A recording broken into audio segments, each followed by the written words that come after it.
صل على سيدنا ومولانا محمد وعلى سيدنا علي وسيدتنا فاطمة وسيدتنا زينب وسيدنا حسن وسيدنا حسين وعلى آله وصحبه وبارك وسلم وآله وصحبه وبارك وسلم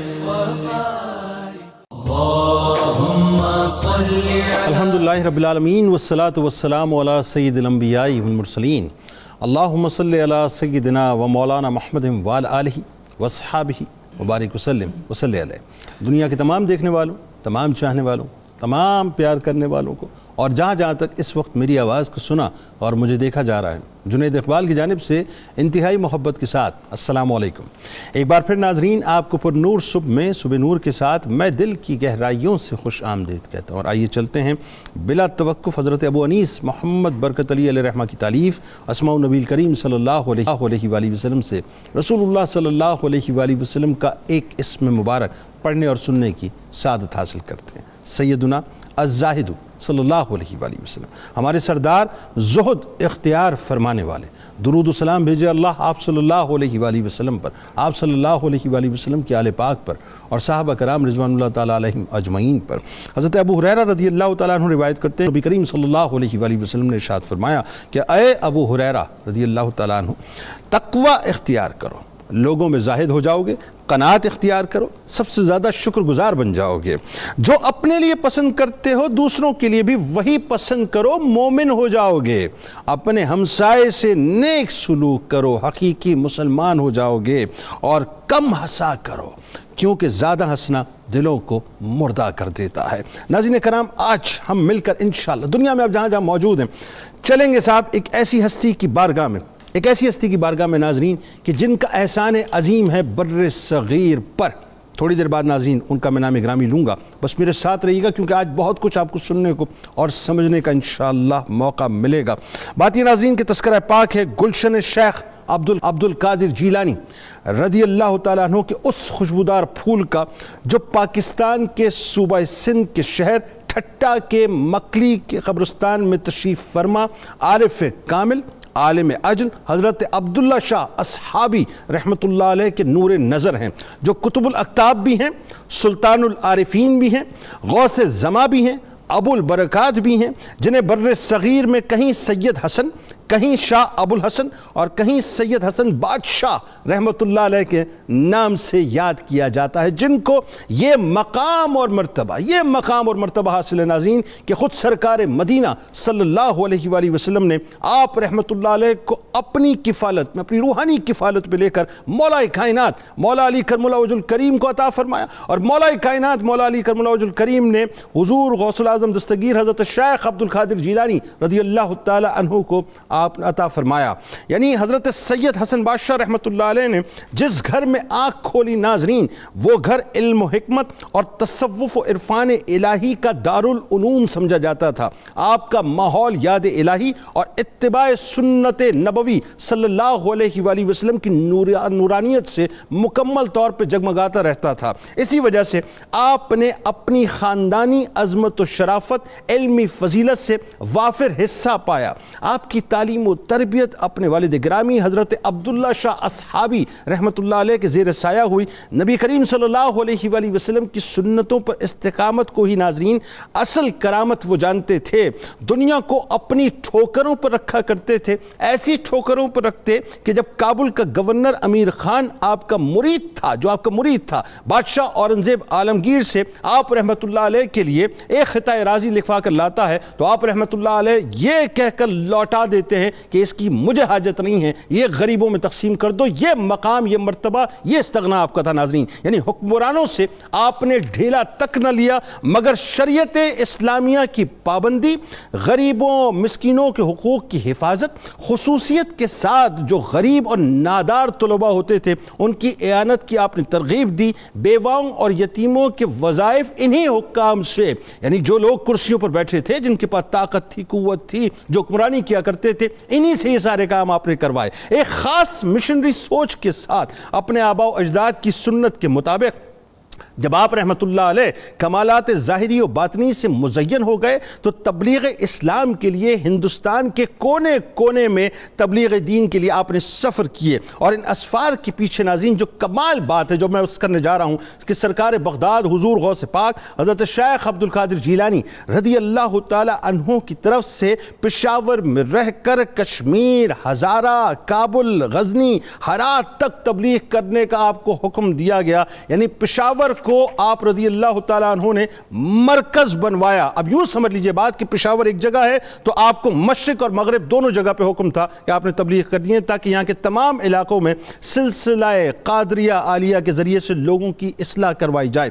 پٹھانوں کے بڑے بڑے سردار اور ارباب آپ کی خدمت میں آنے لگے، خدا کے جو بندے تھے ان کا ایک اژدہام آپ کی بارگاہ میں آیا، آپ سے بیعت کرنے لگا، اسلام قبول کرنے لگا۔ چنانچہ ناظرین یہ ایک واضح حقیقت ہے جو میں عرض کرنا چاہتا ہوں کہ حضرت سید حسن بادشاہ رحمۃ اللہ علیہ نے دین کے مشن کا جو کام کیا ہے اس کی کنٹرول اینڈ کمان بغداد سے حضرت شیخ عبد القادر جیلانی رضی اللہ تعالی عنہ کے دیے ہوئے حکم نامے اور روڈ میپ کے تحت ہوا کرتی تھی۔ ایک ایسے وقت میں ناظرین آپ نے تبلیغی اسفار اختیار کیے جبکہ مسافر کو ایسی سہولتیں بھی میسر نہیں تھی، یعنی آپ سوچئے تقریباً آپ کے تمام اسفار آپ پیدل ہی کیا کرتے تھے، اور اثناء سفر ہر قسم کی تکالیف کا سامنا بھی آپ کو کرنا پڑتا تھا، لیکن کوئی دنیاوی لالچ، کوئی طمع نہیں تھی، صرف تبلیغ دین کی بات تھی، صرف تلاش حق کی بات تھی، صرف اللہ اور اس کے رسول صلی اللہ علیہ وآلہ وسلم کے پیغام پہنچانے کی بات تھی۔ جس علاقے میں بھی سید حسن بادشاہ رحمۃ اللہ علیہ تبلیغ کے لیے گئے وہاں سوائے کفر اور بت پرستی کے سرزمین کے پاس اور کچھ نہ تھا، یعنی انہی ان کا دین تھا، وہی ان کا آئین تھا۔ حقیقت بھی یہی ہے ناظرین کہ آپ نے دراصل تاریکی میں روشنی کا کام کیا، آپ نے دراصل خشک اور بنجر زمینوں میں اللہ اور اس کے رسول صلی اللہ علیہ وآلہ وسلم کی محبتوں کا می برسایا، اور پھر لوگوں کو اللہ اور اس کے رسول صلی اللہ علیہ وآلہ وسلم سے جا کر جوڑ دیا۔ امر بالمعروف و نہی عن المنکر یہ بنیادی طور پر آپ کی شخصیت کا وصف تھا، اور آپ کی تعلیم صدق مقال یعنی سچ بولنا اور عقل حلال یعنی حلال روزی کمانا، یہ بنیادی طور پہ آپ کی تعلیم تھی۔ مساجد بنوائی، لنگر خانے بنوائے، لوگوں کو قرآن سے جوڑ دیا، اللہ سے جوڑ دیا، رسول اللہ صلی اللہ علیہ وآلہ وسلم سے جوڑ دیا۔ آج ناظرین انہی کی بارگاہ میں انشاءاللہ ہم ہدیہ تہنیت پیش کریں گے۔ 3 شخصیات ہمارے ساتھ موجود ہیں جو یقیناً کسی تعارف کی محتاج نہیں ہے۔ پہلی شخصیت ممتاز اسکالر محترم جناب ڈاکٹر شبیر احمد جامی صاحب، دوسری شخصیت ممتاز اسکالر محترم جناب ڈاکٹر طاہر حمید تنولی صاحب، اور تیسری شخصیت ممتاز اسکالر جناب ڈاکٹر سید حامد فاروق بخاری صاحب۔ آپ تینوں آپ کو السلام علیکم، خوش آمدید۔ آغاز کرتے ہیں ڈاکٹر صاحب سب سے پہلے آپ سے، حضرت سید حسن بادشاہ قادری پشاوری رحمۃ اللہ علیہ کا بنیادی تعارف اور نسب پاک۔ بسم اللہ الرحمن الرحیم۔ بڑا خوبصورت آپ نے انٹرو میں باتیں ارشاد فرما دی، تو اس میں کوئی شک نہیں کہ اللہ تعالیٰ کے ایک نظام قدرت ہے جو ایک بڑے سلیقے سے چل رہا ہے۔ حضور نبی اکرم صلی اللہ علیہ وسلم کے فیوضات کا جو ایک خاص رنگ ہے وہ تاریخ کے کچھ مراحل پر انتہائی تابانی اور نورانی کے ساتھ جلوہ گر ہوتا ہے۔ اس کے بڑے جلوے تو ائمہ اہل بیت کے بعد سرکار بغداد سیدنا شیخ عبد القادر جیلانی کے زمانے میں نظر آئے، پھر ان کے توسط سے جو قادری سلسلے کے مشائخ گزرے ہیں اور جن کا آج ہم تذکرہ کرنے لگے ہیں، لگتا یہ ہے کہ محبوب سبحانی کے لقب کا خاص فیض ان پر بھی جلوہ گر ہے۔ سبحان اللہ۔ اب اس کا اندازہ لگائیں کہ جب جن کی ڈپٹیاں لگائی جاتی ہیں، جن کو منتخب کر لیا جاتا ہے اور جس خانوادے میں لایا جاتا ہے، پھر آپ جن کے بیٹے ہیں حضرت عبداللہ اصحابی، اب ان کے جو اصحابی کا جو لفظ ہے وہ لگتا یہ ہے کہ اس کے اندر بڑی معنوی وسعت ہوگی، لیکن جو روایت بیان کی جاتی ہے کہ حضرت عبداللہ رحمت اللہ علیہ جو سرکار غوث اعظم کے شہزادوں میں سے تھے، تو اسی نسل سے تھے، تو ان کا جب آخری وقت آیا تو ان کو اشارہ ہو گیا کہ آپ کو آخری وقت میں کس اہتمام سے عالم برزخ کی طرف جانا ہوگا۔ اللہ، تو آپ نے گھر میں ایک بڑا خوبصورت فرش بچھوایا، ہاں، فضا کو معطر کیا، سبحان اللہ، اس کے بعد سب کو کہا جی آپ یہاں سے چلے جاؤ، اپنے دونوں بیٹوں کو وہاں اپنے پاس رکھا۔ تو حضور نبی اکرم صلی اللہ علیہ وسلم حالت بیداری میں ان کو نظر آئے، سبحان اور آپ کے ساتھ صحابہ کی بہت بڑی جماعت اللہ تھی، اکبر، حضرت علی المرتضیٰ رضی اللہ تعالیٰ اللہ عنہ، اللہ، سرکار غوث اعظم رضی اللہ اللہ عنہ، اور ایک سبحان بڑا اللہ، رنگ تھا۔ سبحان، وہاں حضور نبی اکرم صلی اللہ علیہ وسلم نے اپنی ہی نسل کے اس شہزادے عبداللہ کو وصال کے قریب گویا کہ یہ رسپانس دے کے ایک خوش کیا کہ آپ نے جس ڈھب پر زندگی گزاری ہے سبحان اللہ، اور جس طریق پر زندگی گزاری ہے، اس سے میں بہت خوش ہوں۔ اللہ، اب بات یہ کہ تو سوال پھر اٹھا یا آپ رسول اللہ نے صلی اللہ علیہ وسلم، عبداللہ میں ان کے لیے فکر مند ہوں۔ جی عبداللہ صاحب نے پھر عرض کی کہ میں اپنے یہ جو فیض آپ کی طرف سے میں اپنی پوری نسل میں بھی جاری رکھنا چاہتا ہوں، اللہ اللہ، لیکن یہ جو میرے دو بیٹے ہیں ان پر بھی آپ نگاہ کرم فرمائیں۔ تو ان دونوں کو حضور نبی اکرم صلی اللہ علیہ وسلم نے حضرت علی رضی اللہ تعالیٰ عنہ کی سپرد کیا، سبحان، اور حضرت علی رضی اللہ عنہ ان دونوں شہزادوں کو حضور غوث پاک رضی اللہ تعالیٰ عنہ کے سپرد کیا۔ سبحان اللہ، یعنی اس کا اس سے مطلب آپ براہ کو راست سرکار غوث اعظم جو ہیں ان کی نگاہ، ان کی نگاہ بھی ہے اور ان کی تربیت بھی ہے۔ سبحان اللہ، سبحان، اچھا لگتا یہ ہے کہ جب بھی بڑی ایک شخصیت بھیجی جاتی ہے محترم جنید صاحب، لگتا یہ ہے کہ اس ایسے بندے کا آنا قدرت الہیہ کے تحت ضروری بھی ہوتا ہے، چونکہ وہی رنگ جما سکتا ہے۔ سبحان، چونکہ اس پورے علاقے میں جس میں آپ کہہ رہے ہیں پشاور صوبہ سرحد، جی، پھر یہ سارا افغانستان کا علاقہ، یہ کشمیر کا علاقہ، اس زمانے میں لگتا یہ شاہ ولی اللہ صاحب کے بقول جب ایسی شخصیتیں بھیجی جاتے ہیں کچھ زمانی تقاضے بھی بلا رہے ہوتے ہیں، واہ، کوئی ایسا مرد قلندر بھائی ضرور کیا ہے بات ہے، سبحان اللہ، جو یہ تصرفات بھی دکھا کے جائے سبحان اللہ، اور ایک دفعہ دین کا رنگ تازہ کر کے دکھائے۔ اچھا ایک بات ذرا ڈاکٹر صاحب یہ بتائیے، نسب پاک آپ یہ دیکھیے، ویسے تو کتنا حسین، لیکن کمال یہ کہ 14ویں پشت میں اگر میں غلط نہیں، مجھے کریکٹ کی حضرت عبدالرزاق رحمۃ اللہ علیہ سے، جو کہ صاحبزادے ہیں شیخ عبدالقادر جیلانی رضی اللہ تعالیٰ عنہ کو، اور اس کے بعد 13 پشتیں اور اوپر مولا کائنات سے جا کے ملتی ہیں۔ اور ایک بات اور بتائیے کہ یہ واحد، یہ میری ذرا مجھے بھی تھوڑا سا میرے علم میں اضافہ فرمائیے کہ واحد سلسلہ قادریہ ہے کہ جس میں ہر ایک کی تربیت اس کے والد نے خود کی، بالکل ٹھیک، اور آج تک ایسا ہی چل رہا ہے، تو یہ کیا اس معاملہ؟ میں کوئی وجہ نہیں کہ یہ جو ائمہ اہل بیت کا فیض ہے اور حضور غوث پاک کا فیض ہے، اس فیض نے ولایت کے رخ کو قیامت تک تسلسل کے ساتھ چلانا ہے، سبحان اللہ، اور اس تسلسل میں لاملا مرجعیت والد ہی بنتا ہے، چونکہ نسباً بھی وہ قریب ہے اور حسباً بھی قریب ہے۔ سبحان اللہ، دیکھو گھر میں جب ساری چیزیں مہیا ہوں تو باہر نہیں جانا پڑتا، تو گھر میں علم بھی مل جاتا تھا اور روحانیت بھی مل جاتی تھی۔ سبحان اللہ، اس لیے آپ نے جو ابتدائی تعلیم حاصل کی 16 برس میں کہتے ہیں کہ میں نے اپنے والد صاحب سے تمام علوم حاصل کر لیے۔ سبحان اللہ، اور یہ ایک بات ہمیشہ ذہن میں رہے، یہ جو اولیاء ہوتے ہیں یہ علوم شریعت کے بہت ماہر ہوتے ہیں، سبحان اللہ، پھر علوم شریعت کی مہارت کے ساتھ عمل شریعت کے بحر ذخائر ہوتے ہیں۔ اللہ، انہوں نے عمل اس درجے کا کر کے دکھایا ہوتا ہے کہ وہ آگے روحانیت منتقل ہوتی ہے، اللہ، ولایت پنپتی ہے، اللہ، اور تقوی اور طہارت کے مظاہر پیدا ہوتے ہیں۔ اللہ، یہاں آخری باتیں کر دوں، جب ولی پڑھاتا ہے نا قرآن یا حدیث، ہاں، عام بندہ پڑھتا ہے لفظ، واہ، عالم پڑھاتا ہے لفظ کے ساتھ معنی، کیا کہنے، جب ولی پڑھاتا ہے وہ لفظ بھی پڑھاتا ہے معنی بھی پڑھاتا ہے، نور الہی و نور نبوی کی چنگاری بھی روح میں منتقل کرتا ہے۔ سبحان اللہ، تو سبحان اس لیے آپ کے بارے سبحان میں آپ کے اللہ، جو صاحبزادے لکھتے ہیں کہ میں اپنے والد صاحب سے پوچھتا تھا کہ آپ نے اتنا علم اور معرفت کہاں سے لیا، تو وہ کہتے تھے میں نے اپنے والد گرامی سے یہ سب کچھ لیا۔ سبحان اللہ، سبحان اللہ۔ اچھا اب بات ذرا ڈاکٹر صاحب آگے بڑھاتے ہیں، اس میں ایک بنیادی بات جو بڑی خاص ہے وہی بات کہ یہ سلسلہ پاک جو ہے اس کے اندر ایک خاص جو وصف ہمیں نظر آتا ہے وہی کہ تربیت جو ہے والد نے کی۔ اچھا اب چونکہ تربیت، بیت، خلافت، یہ ساری باتیں جو ہیں، یہ جو کچھ بھی فیضان ملا آپ کو آپ کے والد گرامی سے، اس حوالے سے بتائیے، اور پھر تحصیل علم کا جو آپ کا سلسلہ، اور پھر جس علمی مقام پہ اللہ تبارک و تعالیٰ نے آپ کو فائز کیا، بتائیے۔ جی بہت شکریہ جی. بالکل جس طرف آپ اشارہ کر رہے ہیں کہ یہ ایک جو حضور غوث ثقلین کی اولاد میں سے یہ جو خاندان ہے اس کا یہ ایک امتیاز ہے بلا شبہ کہ اس خاندان کے اندر اللہ رب العزت نے علم ظاہر اور علم باطن کو جمع رکھا اور والد سے بیٹوں نے اس علم کو اخذ کیا, جذب کیا اور آگے منتقل کیا. اور بڑے بڑے علماء جو ظاہری علم کے بھی حامل تھے اور باطنی علم کے بھی حامل تھے, جیسے شاہ محمد غوث صاحب آپ کی اولاد میں سے ہیں اور آپ کے بیٹے ہیں. اچھا, ان کی آخر میں جو سید امیر شاہ گیلانی جن کی صحبت میں مجھے بھی بیٹھنے کا اتفاق ہوا پشاور میں, وہ ایک مرقع تھے علم ظاہر و علم باطن کا. سبحان اللہ. اور انہی کی بیٹی ہیں ڈاکٹر ام سلمہ جنہوں نے ایک پورا مقالہ لکھا ان کی پوری حیات پہ, خدمات پہ, پی ایچ ڈی. سبحان اللہ.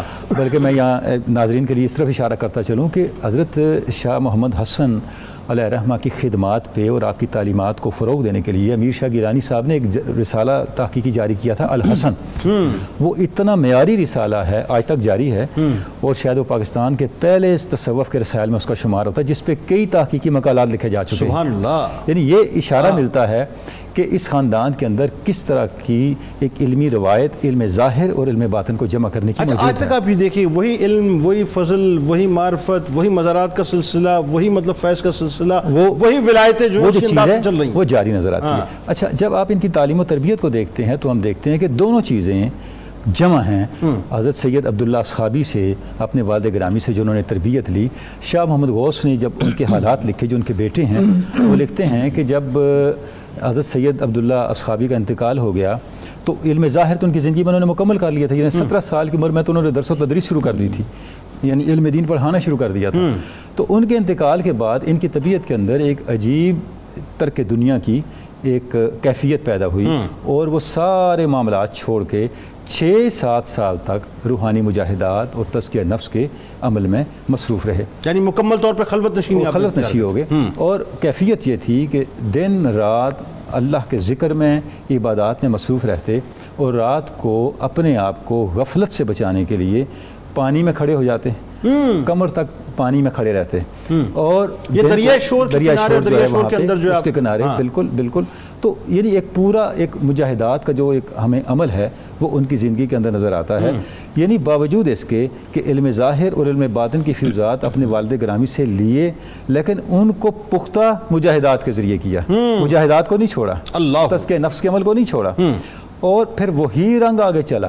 یعنی یہ وہ ہستیاں ہیں, وہ شخصیات ہیں جن کا کردار, جن کا خلق ان کے قول سے زیادہ افیکٹو ہوتا ہے. اللہ اکبر, اللہ اکبر. آپ دیکھیں سید عبداللہ صحابی مجاہدات اپنے ذکر اذکار میں تھے تو ان کے دیکھا انہوں نے کہ ان کے پاس ایک کوئی قافلہ آ کے رکا, وہ ہندوؤں کا قافلہ تھا. تو وہ اس کے پاس گئے, ان کو دعوت دین دی. تو انہوں نے کہا جی ہم تو بڑے لوگوں کے ذکر سنے ہیں, اور اگر آپ واقعی آپ دعوت دین ہمیں دیتے ہیں اور آپ کا دین سچا ہے تو یہ معاملات ہونے چاہیے. ٹھیک, آپ نے دعا فرمائی, ویسے ہو گیا. اگلے دن جب آپ ان کے پاس دوبارہ دعوت دین کے لیے گئے تو انہوں نے کہا حضرت ہم اسلام تو قبول کر لیں گے, لیکن ہماری شرائط یہ ہیں کہ ہماری نسل میں برکت اور ہمارے مال میں برکت ہمیشہ قائم رہے. اللہ فرمایا ایسا ہی ہوگا. اللہ. وہ مسلمان ہو گئے اور ان کے سردار کا نام آپ نے عثمان رکھا, اور یہ میمن قبیلہ ہے جو آج سندھ اور کراچی میں آباد ہے. بالکل ایسا ہے, بالکل ایسا ہے. اسلام میں داخل کرنے والے میمنوں کے حوالے سے میں جانتا ہوں بڑا خاص یہ کرم والا معاملہ ہے. بالکل عبداللہ اصحابی کی برکت سے وہ ایمان میں سے مشرف ہوئے, اسلام میں داخل ہوئے, اور ان کے سربراہ جو تھا اس وقت کا, اس کا نام آپ نے عثمان رکھا. اور آج تک دیکھ لیں ان کی جو فیملی کے اندر وہ چیزیں برکات جاری. عبداللہ اصحابی رحمۃ اللہ علیہ کی بارگاہ میں میمنوں کی ایک کثیر تعداد جایا کرتی ہے اسی وجہ سے. اسی وجہ سے ظاہر ہے وہ نسبت موجود ہے.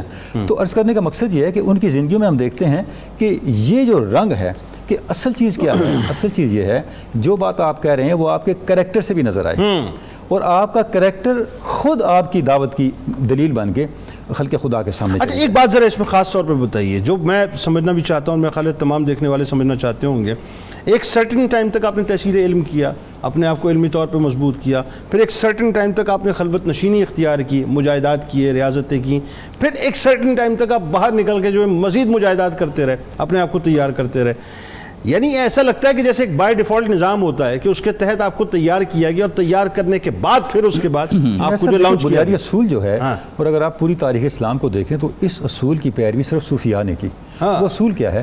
اصول یہ ہے کہ جو آپ کہہ رہے ہیں اس کا اظہار جب تک آپ کے کردار سے نہیں ہوتا, آپ کا کہا جانا کوئی اثر نہیں رکھتا, اور وہ قطعاً بھی کوئی آرگومنٹ نہیں بن سکتا خلق خدا کے سامنے. دیکھیں یا ایھا الذین آمنوا استعینوا بالصبر والصلاۃ ان اللہ مع الصابرین. اللہ ہے ایمان والو صبر اور نماز سے مدد طلب کرو, اللہ صبر کرنے والوں کے ساتھ ہے. یا یہ کیوں نہیں کہا کہ اللہ نماز پڑھنے والوں کے ساتھ ہے؟ اور صبر کا ذکر پہلے کیوں کیا؟ صبر کریکٹر ہے, واہ نماز عبادات ہیں. واہ کیا بات. جب تک کریکٹر سامنے نہیں آتا اور جب تک وہ چیز کریکٹر سے ریفلیکٹ نہیں ہوتی آپ کو میت الہی نہیں مل سکتے. واہ کیا بات. تو اب صوفیاء کی جو زندگیاں ہیں دیکھیں, صوفی کا جو وجود ہوتا ہے سوسائٹی کے اندر وہ بالکل ایسے ہوتا ہے جیسے آٹے میں نمک ہوتا ہے. واہ وہ تھوڑا ہوتا ہے, پورا آٹا اس جو ہوتا ہے اس کے ذائقے سے بھرا وہ نکال دیا جائے تو پھر سب کچھ بے ذائقہ ہو جاتا ہے. بے ذائقہ بالکل. صوفی کا وجود اس کی خوشبو پوری سوسائٹی میں نظر آتی ہے. سبحان اللہ. اور سوسائٹی کا حسن, سوسائٹی کی رکت اس مرد حق کی وجہ سے ہوتی ہے. واہ واہ سبحان اللہ. بات آگے بڑھاتے ہیں ڈاکٹر صاحب. اب وہ موقع ہے کہ جہاں پر آپ کے اسفار کا سلسلہ شروع ہو رہا ہے, اور اسفار میں بھی خاص طور پہ میں سوال کے طور پہ آپ کے سامنے بات رکھنا چاہ رہا ہوں کہ کیسی بات ہے کہ ساری بنت جو ہے, جیسا میں نے ابتدا میں ایک جملہ عرض کیا کہ بغداد سے ہوئی ہے, ایسا محسوس ہوتا ہے کہ پورا روڈ میپ بغداد والی سرکار دے رہی ہے کہ اب یہ کرنا ہے, اب یہ کرنا ہے, یہاں تم نے قیام کرنا ہے, یہاں تمہاری مسجد ہوگی, یہاں تمہاری قبر ہوگی. کیا خوبصورت حسین رچا ہوا ہے, بتائیے ذرا. بسم اللہ الرحمن الرحیم. بہت شکریہ جنید بھائی, اور ماشاءاللہ ڈاکٹر صاحبان نے بڑے خوبصورت انداز سے سلسلہ جو ہے وہ نسب کا اور پھر تعلیم و تربیت کا بیان کیا. اگر آپ کی اجازت ہو تو اسفار سے پہلے میری یہ خواہش ہے کہ جس سلسلہ نسب کی ہم بات کر رہے ہیں, اگر میں حضرت سید حسن بادشاہ سے لے کے جناب سیدنا غوث اعظم تک یہ نام ذرا عرض کر دوں, کیونکہ یہ سلسلہ تو ذہب ہے اور یہ نام اتنے پیارے ہیں, میں سمجھتا ہوں ان کی برکت رب کائنات ہماری زندگیوں میں ضرور شامل فرمائے گا. اور جس طرح آپ نے ارشاد فرمایا کہ یہ وہ قادری سلسلہ ہے کہ جس میں نسب اور نسبت دونوں چیزیں جو ہیں وہ اپنے والد محترم سے ایسا ہی ہے, ایسا ہی ہے. تو حضرت سید حسن بادشاہ یہ جمادی ثانی میں 1023 ہجری میں آپ دنیا میں جلوہ گر ہوئے ہیں. اور جس طرح آپ نے کہا بغداد سے سفر شروع ہوا, پھر ٹھٹھا میں آئے, پتہ نہیں کہاں کہاں چلتے چلتے آپ کے والد گرامی سے پھر آپ پشاور میں آرام فرما ہو گئے. اور یہ اللہ کا نظام ہے, انسان نے چلنا ہوتا ہے. آپ نے اپنے والد محترم حضرت سید عبداللہ رحمۃ اللہ علیہ سے فیض حاصل کیا. انہوں نے اپنے والد محترم سے فیض حاصل کیا جن کا نام حضرت سید محمود رحمۃ اللہ علیہ. انہوں نے اپنے والد محترم سے فیض حاصل کیا جن کا نام حضرت سید عبد القادر رحمۃ اللہ علیہ. انہوں نے اپنے والد محترم سے حضرت خواجہ سید عبد الباسط رحمۃ اللہ علیہ سے فیضان حاصل کیا. بلکہ رضی اللہ تعالیٰ عنہ بھی ان ہستیوں کو کہا جائے تو کوئی حرج والی بات نہیں, کیونکہ یہ حسنی اور حسینی سید ہے نا.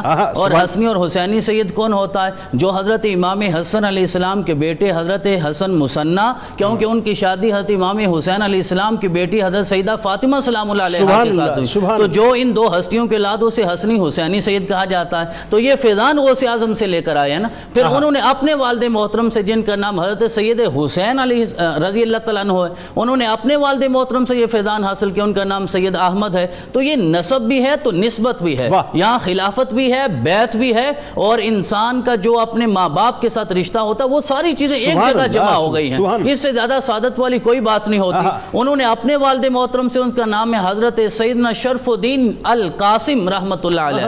انہوں نے اپنے والد محترم, ان کا نام بھی شرف الدین ہے لیکن فرق یہ ہے کہ بیٹا قاسم ہے اور وہ یحییٰ ہیں, شرف الدین یحییٰ. انہوں نے اپنے والد محترم سے حضرت سید بدر الدین سے, انہوں نے اپنے والد محترم سے حضرت سید علاء الدین سے, انہوں نے اپنے والد محترم سے, ان کا نام ہے حضرت شمس الدین سے, انہوں نے اپنے والد محترم سے, ان کا نام بھی حضرت شرف الدین ہے, انہوں نے حضرت شہاب الدین اپنے والد محترم سے, اور پھر بات پہنچتی ہے حضرت ابو صالح نصر پہ, اور پھر آگے حضرت سید عبد الرزاق پہ, اور پھر حضرت غوث اعظم رضی اللہ عنہ تک یہ سلسلہ پہنچتا ہے. جو آپ نے بیان فرمایا نا یہ 14 واسطوں سے ہے, پھر 13 واسطوں سے آگے مولا کائنات تک پہنچتا ہے, جو 27-28 واسطوں کے ساتھ سلسلہ نسب وہاں جاتا ہے. آپ نے جب وہ اسفار کا سلسلہ جو ہے وہ شروع فرمایا, اسفار کا سلسلہ, تو آپ جب وہ ٹھٹھا سے نکلے ہیں یعنی سندھ سے نکلے ہیں تو پہلے آپ ہندوستان تشریف لے گئے, پشاور بعد میں آئے ہیں. اور ہندوستان جب آپ گئے, جو ڈاکٹر صاحب نے بیان فرمایا آپ کا مراقبہ اور خلوت کی ساری کیفیت کو جو بیان فرمایا دریائے شور کے کنارے میں, تو آپ کی روایات میں سیرت کی کتابوں میں آتا ہے کہ جب آپ ہندوستان تشریف لے گئے تو وہاں بھی ایک کنویں میں آپ نے 6 ماہ تک عبادت فرمائی ہے. 6 ماہ تک کنویں میں عبادت فرمائی ہے, اور آپ وہیں اندر ہی رہتے تھے, سارا دن روزہ رکھتے رہتے تھے اور ہر وقت عبادت کی کیفیت میں رہتے تھے اور شام کو صرف ایک گھونٹ پانی کے ساتھ روزہ افطار فرماتے تھے. یہ ساری چیزیں بعد کی ہیں جب والد محترم کا وصال ہو گیا. اور والد محترم کی زندگی میں آپ نے بھی 37 سال کی زندگی پائی ہے. یعنی 1060 ہجری میں رخصت ہوئے, یہ 1023 میں پیدا ہوئے. جو ڈاکٹر صاحب نے کہا کہ 17 سال کی عمر میں آپ نے ظاہری علوم حاصل کر لیے تھے اور آپ 20 سال اپنے والد محترم کی زندگی میں شریعت کے علوم بھی, ظاہری علوم بھی, باطنی بھی, طریقت بھی. تو کوئی بھی ولی ہے وہ باطنی اور ظاہری دونوں علوم کا حامل ہوتا ہے. یہ نہیں کہ آپ پہلے دن کنویں میں چلے گئے, پہلے آپ نے ظاہری علوم حاصل کیے, پھر باطن کی جو معرفت ہے وہ حاصل کی ہے. پھر آپ ہندوستان سے چلے ہیں اور آپ نے پہنچنا پشاور تھا. سر یہاں رک کے ذرا ایک جملہ اور اضافت تاکہ بات تھوڑی سی اور لوگوں کو سمجھ آ جائے. یہ وہ بات ہے جو میں ہمیشہ لوگوں کو سمجھانا چاہتا ہوں کہ صوفیہ جو ہیں ان کو معاذ اللہ یہ نہ سمجھو کہ وہ اٹھے اور انہوں نے کام شروع کر دیا. اپنے آپ کو باقاعدہ علمی طور پہ پہلے وہ تیار کرتے ہیں, اس کے بعد جو ہے وہ لانچ کیے جاتے ہیں, اور لانچ ظاہر کرنے والی طاقت جو ہے قدرت کی ہے. جی فرمائیے. تو میں عرض کر رہا تھا آپ ہندوستان سے پھر چلے, آپ نے پشاور پہنچنا تھا کیونکہ حضرت غوث اعظم کا حکم تھا وہاں پہنچنے کا. پھر آپ لاہور سے بھی گزرے ہیں اور پھر آپ میرے شہر گجرات سے بھی گزرے ہیں اور حضرت شاہ دولہ سرکار کے پاس بھی ٹھہرے. سبحان اللہ. اور جب اولیاء اور صوفیاء مل بیٹھتے ہیں تو پھر جدا ہونے کو دل نہیں چاہتا. آپ بار بار اجازت طلب کرتے, حضرت شاہ دولہ سرکار اجازت نہیں دیتے تھے. پھر آپ نے عرض کیا کہ حضرت حکم یہ ہے کہ میں نے پشاور پہنچنا ہے اور وہاں جا کر میں نے فیض کو عام کرنا ہے. پھر آپ نے اجازت دی, پھر آپ پشاور پہنچے ہیں. پشاور کا آپ نے سفر کیا, پھر آپ کشمیر تشریف لے گئے, پھر آپ کابل تشریف لے گئے جو آپ نے اپنے انٹرو میں بیان فرمایا. اور جب آپ پشاور پہنچے, غزنی بھی گئے, ہرات بھی گئے, اور جب آپ پشاور پہنچے تو حضرت سیدنا غوث اعظم کا وہ فرمان تھا, آپ کو فیض حاصل تھا کہ کس جگہ پہ مسجد بنانی ہے, کہاں آپ کا مکان ہوگا اور کہاں آپ کی تدفین ہوگی. یعنی جگہ پوائنٹ آؤٹ کی تھی, پوائنٹ آؤٹ کر دی اپنے عصا کے ذریعے سے, اپنی لاٹھی کے ذریعے سے. اور وہی فیضان جو بدر میں میرے آقا علیہ تحیت و فرمایا تھا, تو غوث اعظم کا وہی فیضان آگے آیا. تو آپ تھوڑا سا پریشان تھے کہ اب یہ ہوگا کیسے, میں تو مہمان ہوں, آج پہنچا ہوں, مسافر ہوں. تو کہتے ہیں رات گزری, صبح ہونے کی دیر تھی, لوگ آئے, مسجد بھی بن گئی, مکان بھی بن گیا اور سارے معاملات طے ہو گئے. کمال بات یہ ہے ڈاکٹر صاحب اگر اجازت دیں کہ اس میں بھی ایک خوبی کی بات یہ ہے کہ یہ تذبذب میں مبتلا تھے, اور جس وقت آپ نے پہلی اذان اس زمین پہ دی جو کفر کی, شرک کی بستیاں تھی, پہلی اذان دی ہے, لوگ جو ہے جوک در جوک آنے لگے, آپ نے نماز ادا کی ہے, لوگ آپ کے پاس آئے, اور اس کے بعد ساری باتیں ایسا لگتا ہے جیسے آٹو پہ لگی ہوئی تھی کہ لوگ جو ہے بیعت بھی ہو گئے, داخل اسلام بھی ہو گئے, اور جو مساجد بننی تھی, دیگر معاملات ہونے تھے, سب کچھ ہونا شروع ہو گیا. جیسے آپ کے پہنچنے کا انتظار ہی تھا, جیسے آپ کے پہنچنے کا انتظار تھا. تو یہ 1082 ہجری میں آپ وہاں پہنچے ہیں. اس وقت آپ کی عمر 59 سال تھی, اور 7 سال پھر آپ نے پشاور میں جو ہے قیام فرمایا ہے, اور وہاں آپ نے وہ سارا سلسلہ رشد و ہدایت آگے بڑھایا. پھر جب آپ کے خلافات تیار ہو گئے تو پھر 1099 میں 7 سال بعد آپ پھر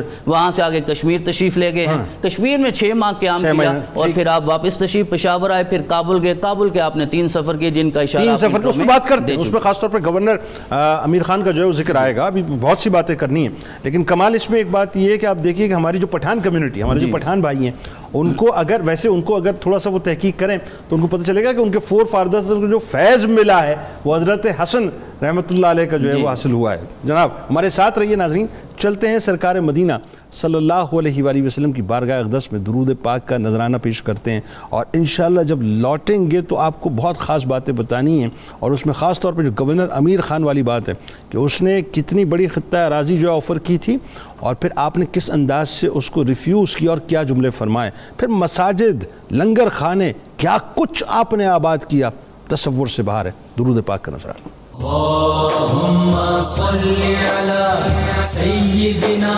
ومولانا محمد وعلى سيدنا علي وسيدتنا فاطمة وسيدتنا زينب وسيدنا حسن وسيدنا حسين وعلى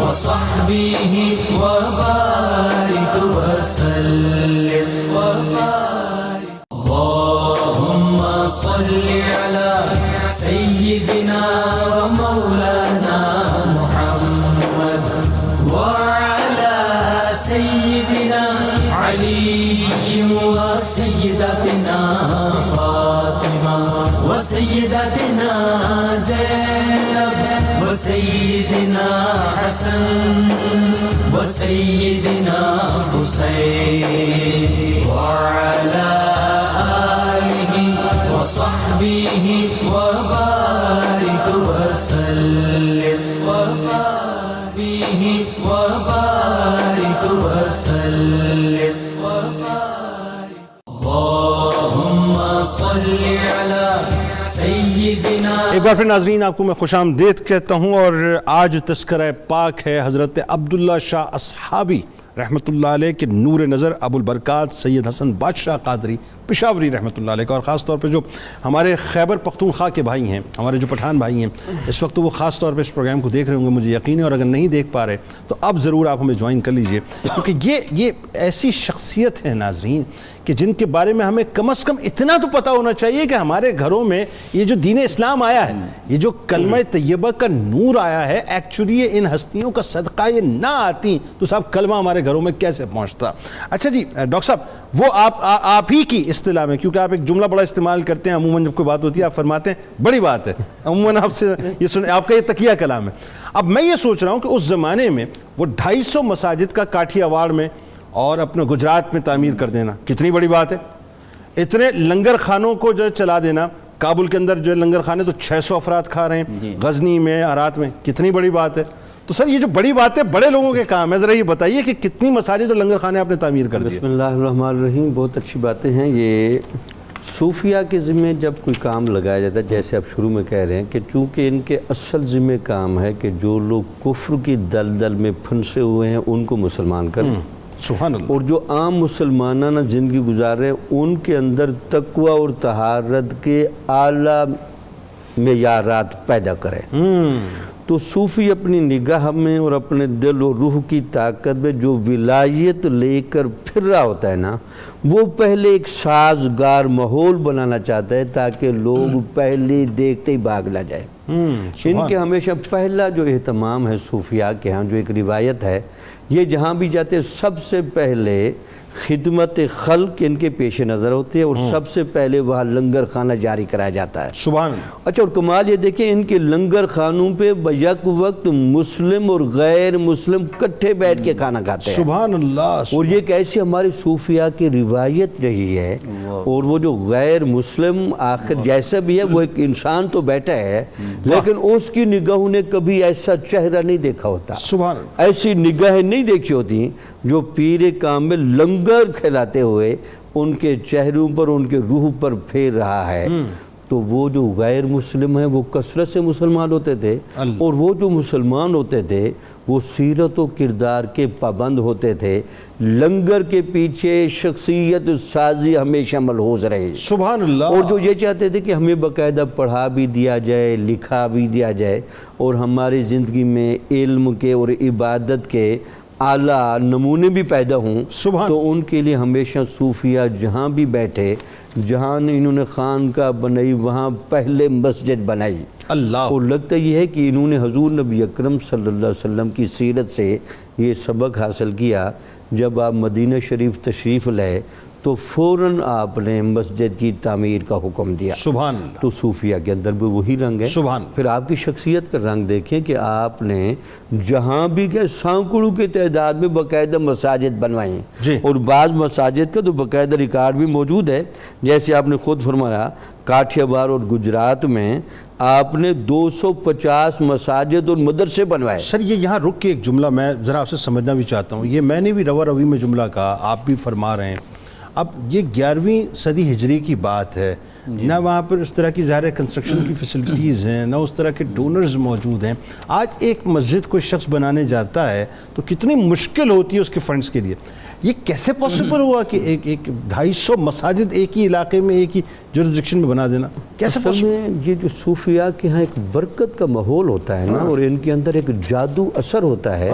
پھر صوفیاء کا طرز عمل یہ صوفیاء باقاعدہ مسجد بنانے میں خود اسی طرح حصہ لیتے ہیں جیسے سرکار دو عالم صلی اللہ علیہ وسلم مسجد نبوی میں حصہ لیا. اللہ. اب ہمارے ہاں تو وہ مشائخیت کا یا پیروں نے جو ایک تصورات بنائے ہیں وہ تو ان تصورات سے کوسوں دور چلے گئے. ایسا ہی. ورنہ یہ لوگ تو اپنے زمانے کے بہت بڑے ورکر بھی ہوتے تھے اور ہر کام کو برکت کے طور پر ہاتھ بھی لگاتے تھے اور اس میں باقاعدہ شامل بھی ہوتے تھے. اچھا تیسرا جو آپ بڑا کام کرتے رہے وہ یہ تھا کہ جہاں سے آپ جانے لگے تو وہاں اپنا تربیت یافتہ بندہ ضرور مقرر کیا. ہاں نمائندہ ضرور چھوڑا تاکہ وہ ان لوگوں کی باقاعدہ آگے نگرانی بھی کرے اور ان کو آگے مستقل روحانی طور پر ارتقاب پذیر بھی کرے تاکہ لوگ شخصیت سازی میں اچھے اور پاکیزہ مسلمان ہونے میں ایک اعلیٰ کردار. اچھا یہ بالکل یہ ایگزیکٹلی وہ سچویشن ہے کہ جب کشمیر میں آپ تشریف لے گئے 6 مہینے آپ تقریباً وہاں پہ رہے نا. بالکل ٹھیک ہے. اور جب آپ وہاں سے جانے لگے تو آپ نے اپنے بھائی ابو المکارم فضل قادری رحمۃ اللہ علیہ کو جو ہے منتخب کیا اور پھر وہ نمائندگی جو ان کے ہاتھ میں تھی کہ اب آپ نے یہاں پہ رہنا ہے. ایسا ہی ہوا. اچھا ایک چیز بتائیے مساجد تعمیر کرتے جو پہلا کام آپ فرماتے تھے وہ یہ کہ ایک طرف لنگر خانوں کو جو ہے وہ باقاعدہ جاری فرما دیتے تھے اور دوسرا قرآن پاک سے لوگوں کو اٹیچ کر دیتے تھے. اس میں کیا حکمت ہوتی تھی؟ صوفی قرآن کی حقیقت کو جانتا ہے. صوفی نے قرآن کے ذریعے ایک بندے کو جہاں علم دینا ہوتا ہے وہاں اس بندے کے قلب و روح کو قرب الہی کی چاشنی سے بھی آگاہ کرنا ہوتا ہے. اور صوفیہ کے یہ ایک مجرب نسخہ ہے کہ حضور نبی اکرم صلی اللہ علیہ وسلم کی حدیث مبارک بھی سن لیں. حضور نبی اکرم صلی اللہ علیہ وسلم نے فرمایا مسند احمد بن حنبل میں جس بندے کو اللہ تعالیٰ سے ملنے کا شوق ہو وہ قرآن کو اپنے اوپر لازم کر. سبحان اللہ ماشاءاللہ. اور جس بندے کو حضور نبی اکرم صلی اللہ علیہ وسلم نے یہ بھی فرمایا جس بندے کو مجھ سے ملنے کا شوق ہو وہ بھی قرآن مجید کو اپنے اوپر لازم کرے. سبحان اللہ. تو اس کا مطلب کہ جب آپ قرآن کی گہرائی میں اتریں گے تو آپ کو نور الہی اور نور محمدی کی نہریں بہتی ہوئی نظر آئیں گے. سبحان اللہ. تو صوفی لوگوں کو اس حقیقت کے قریب کرتا ہے. تو اس لیے قرآن کا پڑھانا اور اس کا اہتمام ان کے ہاں بڑی کثرت کے ساتھ ہوتا ہے. ٹھیک ڈاکٹر صاحب بات آگے بڑھاتے ہیں تھوڑا سا اور یہ بتائیے کہ اب آپ کا جو ایک توکل کا معاملہ ہے آپ کا جو استغنا ہے اور خاص طور پہ آپ کی جو تعلیمات ہیں آپ کے اخلاق حسنہ ہیں ذرا اس حوالے سے لوگوں کو بتائیے. جی صوفی کی جو سب سے بڑی طاقت ہوتی ہے نا جی وہ ظاہر ہے اس کا کریکٹر ہوتا ہے. آج کی جدید سائنسز کریکٹر کی اور سائیکالوجی ہمیں یہ بتاتی ہے کہ your behaviour is your power. آپ کا رویہ ہی آپ کی طاقت ہے اور آپ کا رویہ ہی آپ کی کمزوری ہے. آپ بیہیو کیسے کرتے ہیں. صوفی جس اخلاقی طاقت سے بیہیو کرتا ہے وہ پھر سارے ماحول کو مسخر کر لیتا ہے. ٹھیک. اس کا سبب کیا سرچشمہ کیا ہوتا ہے وہ اللہ کے ساتھ تعلق. بالکل. اچھا یہ چیزیں ہمیں حضرت سید حسن علیہ رحمہ کی شخصیت میں بدرجہ کمال نظر آتی ہیں اور اسی سبب سے استغنا اور توکل جو ہے وہ بدرجہ کامل ہمیں آپ کی شخصیت میں نظر آتا ہے. کابل کے آپ نے 3 سفر کیے. پہلے سفر میں جب آپ تشریف لے گئے تو جو گورنر کابل تھا امیر خان وہ آپ کے دست مبارک پہ بیعت ہوا آپ کا مرید ہوا اور اس کے ساتھ ہی وہاں پہ ایک حلقہ قائم ہوا جو دین اور اسلام کے فروغ کا ایک حلقہ تھا اور پورے کے پورے ماحول پہ اس کا اثر پڑنے لگا. اچھا اس کے بعد آپ کا دوسرا جو وزٹ ہے کابل کا وہ بھی اس گورنر امیر خان کی دعوت پہ ہوا. ٹھیک ہے. دریں اثنا امیر خان نے اورنگزیب عالمگیر کی اجازت سے اس کی منظوری سے کچھ زمین آپ کے نام کروانے کے لیے دستاویز آپ کے پاس بھیجی. ٹھیک ہے. تو آپ نے جو جواب دیا اس کو جو آپ کے صاحبزادے شاہ محمد غوث صاحب نے ڈاکومنٹ کیا کہ آپ کا بہت شکریہ جزاک اللہ آپ نے میرے بارے میں اتنا سوچا لیکن اس سے بہتر ہے کہ آپ اپنے زیر اقتدار جو غریب لوگ ہیں ان کے مسائل کے حل کے لیے سوچیں. مجھے اس کی حاجت نہیں. اللہ اکبر. تو یہ جو استغنا ہے یہ استغنا اس وقت پیدا ہوتا ہے جب آپ حقیقی معنوں میں اللہ کے ساتھ ملے ہوئے ہوتے ہیں جڑے ہوئے ہوتے ہیں. یعنی عالم یہ ہے کہ یہ مثال ایسی ہے کہ اس زمانے کے صوفیہ جو ہیں وہ ان باتوں ان تمام تر مراعات کو آسائشوں کو لوٹا دیا کرتے تھے. حقیقی اور صوفی آج ہے جب تک لوٹ نہیں لیتے معاملہ برعکس جو ہے. ہاں دیکھیں بالکل برعکس. مسئلہ یہ ہے کہ جو ایک آئیڈیل مسٹک ہے آئیڈیل صوفی ہے مثالی وہ تو سوسائٹی کے لیے ایک مثال ہے نا کریکٹر کا معیار ہے. تو جب وہ اس سطح پہ نہیں ہوگا تو مثال کیسے بنے گا انسپائریشن کا.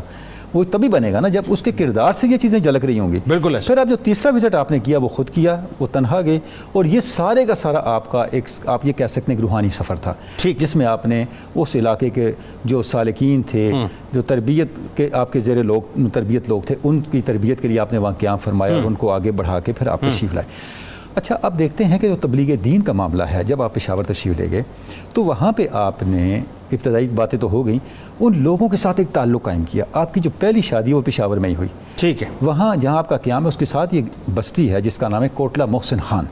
وہاں کے جو بڑے لوگ ہیں ان کو ارباب کہتے ہیں. ارباب وہاں کی بڑی، اب بھی جتنے بڑے لوگ ہوتے ہیں MNs MPs ارباب فیملی سے ہوتے ہیں. تاریخ پاکستان میں ان کا بڑا کردار رہا، یعنی وہ تسلسل آج تک چل رہا ہے. ان کے خاندان سے آپ نے شادی کی، انہوں نے خود رشتہ پیش کیا. ٹھیک ہے. اور اس شادی سے آپ کے ایک بیٹے ہوئے سید زین العابدین، جن کو آپ نے ہزارہ ڈویژن بھیجا، اور ان کا وصال بھی وہاں ہوا، اور ان کا مزار ہری پور میں ہے. یعنی انہوں نے وہاں پہ کام کیا جا کے. بالکل ٹھیک. وہاں ہری پور کے اندر ان کا مزار ہے. صحیح. پھر آپ نے جو دوسری شادی کی وہ کنڑ کا علاقہ ہے، وہاں کے سادات خاندان سے کی. ٹھیک ہے. یہ جو تھیں یہ پیر بابا کی پوتی ہیں.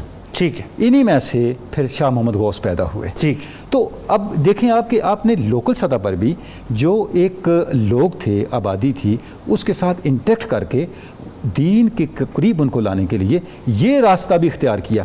اور جیسے اگر ہم تعلیمات کو دیکھیں، ابھی بار بار اس چیز کا ذکر ہوا کہ جہاں بھی آپ دعوت دین لے کے گئے، دو باتوں پہ آپ کا فوکس تھا، صدق کے مقال اور رزق حلال. میں ایک مثال دینا چاہوں گا.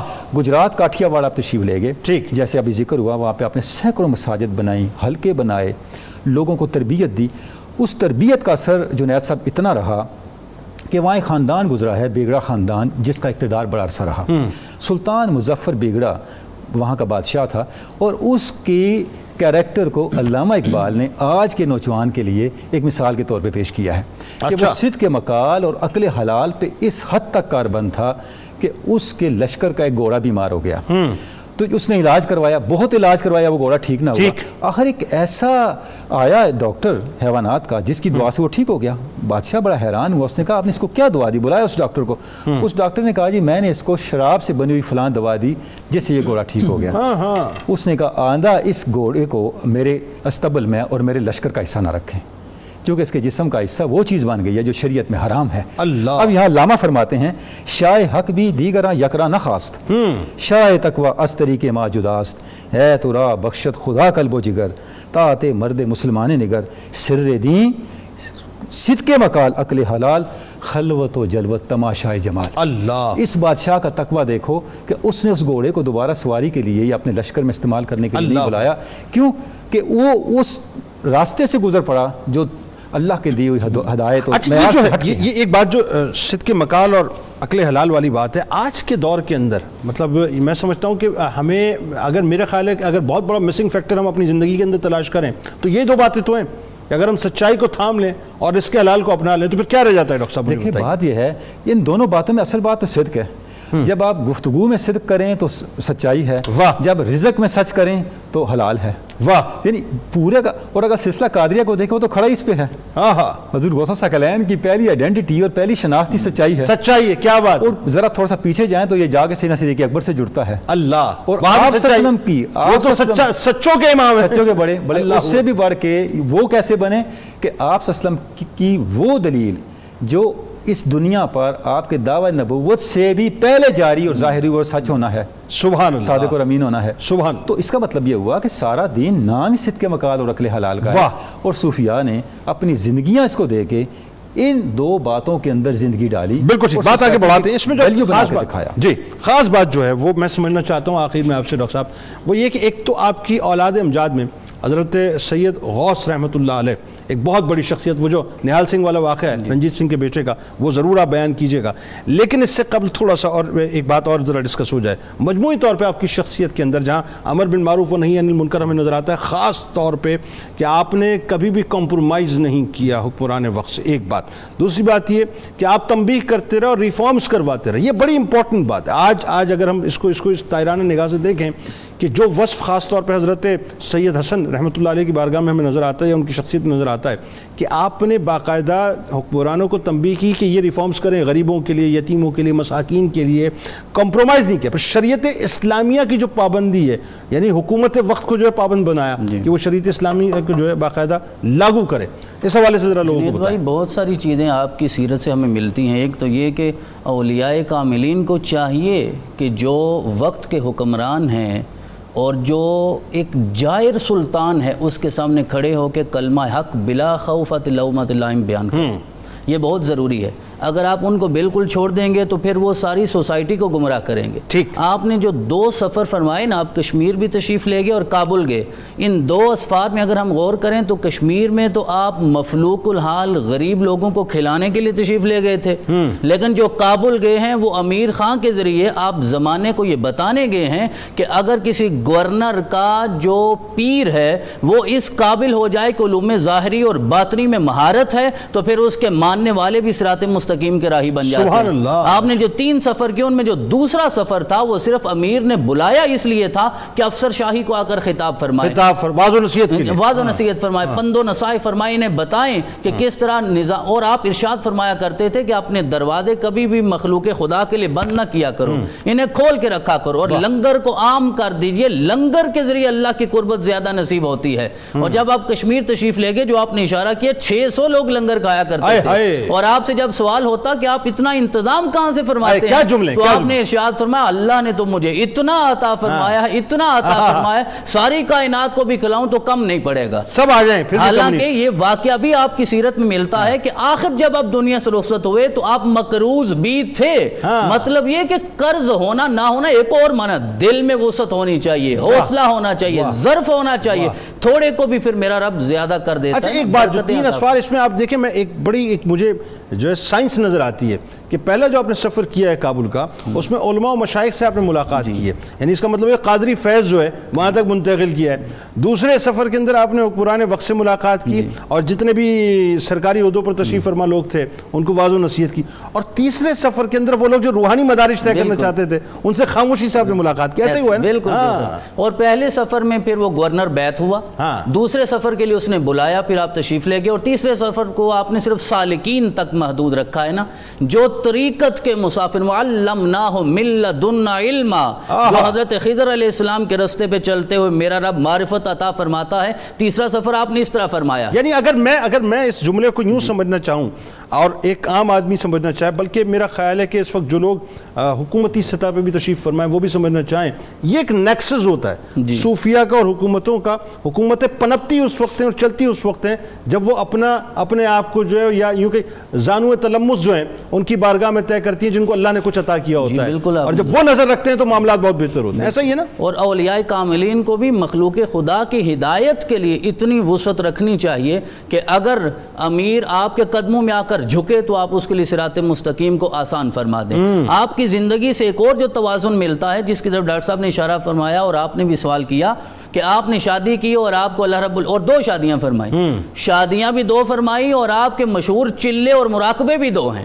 اچھا. یعنی مراقبات اور شادیاں دونوں یہ توازن کا نام ہے، رہبانیت دین میں نہیں ہے کہ صرف مراقبے میں چلے جائیں، صرف کنویں میں زندگی گزار لیں، صرف کسی دریا میں جا کے بیٹھ جائیں، ساری زندگی صرف روزہ رکھیں اور ہر وقت انسان عبادت کی ظاہری کیفیت میں رہے. نہیں، کہا کہ شادی کرنا اور سارے جو حقوق ہیں وہ ادا کرنا، اس سے بڑی اور کوئی عبادت نہیں. یعنی آپ نے یہ بھی کیا اور وہ بھی کیا. اور یہ خالص سنت مصطفیٰ ہے نا. وہ صحابی آئے تو انہوں نے کہا کہ ہم تو اب نکاح نہیں کریں گے، تو آپ نے فرمایا میں بھی تو کرتا ہوں، نکاح بھی کرتا ہوں، آرام بھی کرتا ہوں، عبادت بھی کرتا ہوں. تو آپ مراقبے میں 2 چیزوں کو پیش نظر رکھا کرتے تھے.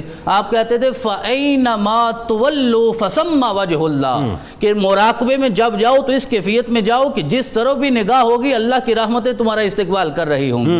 اور یہ یقین ہوتا تھا کہ وَنَحْنُ أَقْرَبُ إِلَيْهِ مِنْ حَبْلِ الْوَرِيدِ، کہ وہ تو ہماری شاہ رگ سے بھی زیادہ قریب ہے. یعنی جب آپ خلوت میں چلے جائیں، اب انسان یہ سوچے ایک کنویں میں 6 ماہ تک انسان عبادت کیسے کر لیتا ہے؟ بھئی اس یقین کے ساتھ کر لیتا ہے وہ تو ہے نا جو میری شاہ رگ سے بھی زیادہ میرے قریب ہے اور میری ہر صورت میں حفاظت فرمانے والا ہے. لہذا مراقبات یعنی خلوت یہ بھی انسان کی روحانی زندگی کا اہم حصہ. اور پھر آپ نے 2 نکاح فرمائے جو ڈاکٹر صاحب نے بیان فرما دیا. پہلے نکاح میں جو بیٹے ہوئے حضرت سید زین العابدین وہ بھی محدث اعظم ہیں، وہ بھی فقیہ اعظم ہیں، وہ بھی عالم اجل ہیں جو ہری پور میں آج بھی آرام فرما ہے. پھر اگلے بیٹے جو ہیں حضرت شاہ محمد غوث ہیں، اور وہ مشہور واقعہ ہے کہ آپ کا کیونکہ مزار یہاں لاہور میں ہے تو رنجیت سنگھ کے بعد جو اس کا نونہال سنگھ آیا تھا اس نے کہا کہ ہم اس کو مسمار کر دیں. اس ارادے کے ساتھ اس نے مسجد کو گرا بھی دیا تھا، منہدم کر دیا تھا. لیکن ایک دن شاہی قلعے سے نکل رہا تھا، دروازہ گرنے سے اس کی موت ہو گئی اور خلق خدا نے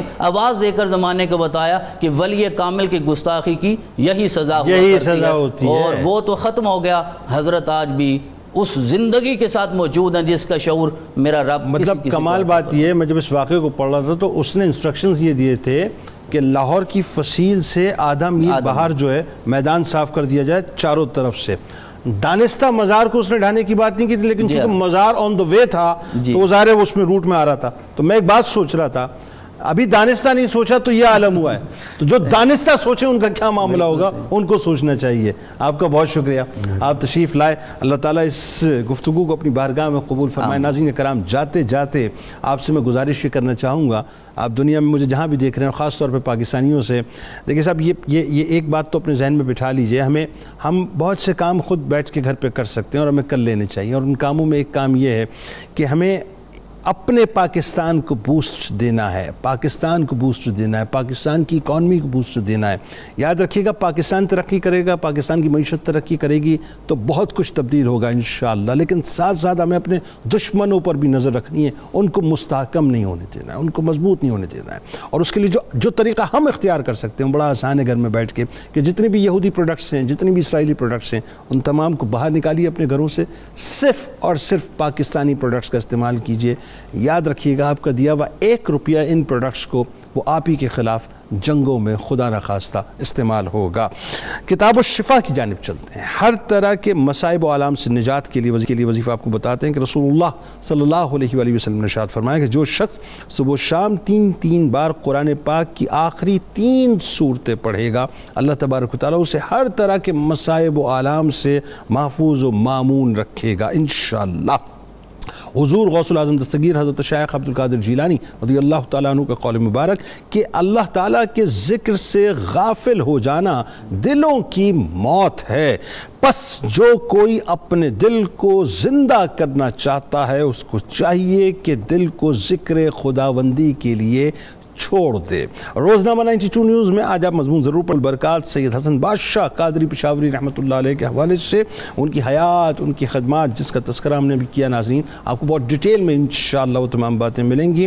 آپ وہاں موجود ہیں، ہم یہاں موجود ہیں. ٹویٹر پہ ہمیں ضرور فالو کیجیے گا، فیس بک پیج کو ضرور لائک کیجیے گا، یوٹیوب چینل کو ضرور سبسکرائب کر کے بیل آئیکن کو کلک کیجیے گا.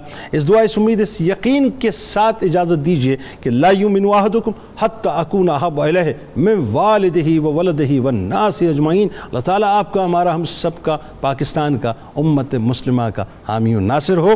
مل کے نعرہ لگاتے ہیں پاکستان کا مطلب کیا؟ لا الہ الا اللہ محمد رسول اللہ صلی اللہ علیہ وآلہ وسلم. اللهم صل على سيدنا ومولانا محمد وعلى سيدنا علي وسيدتنا فاطمة وسيدتنا زينب وسيدنا حسن وسيدنا حسين وعلى آله وصحبه وبارك وسلم.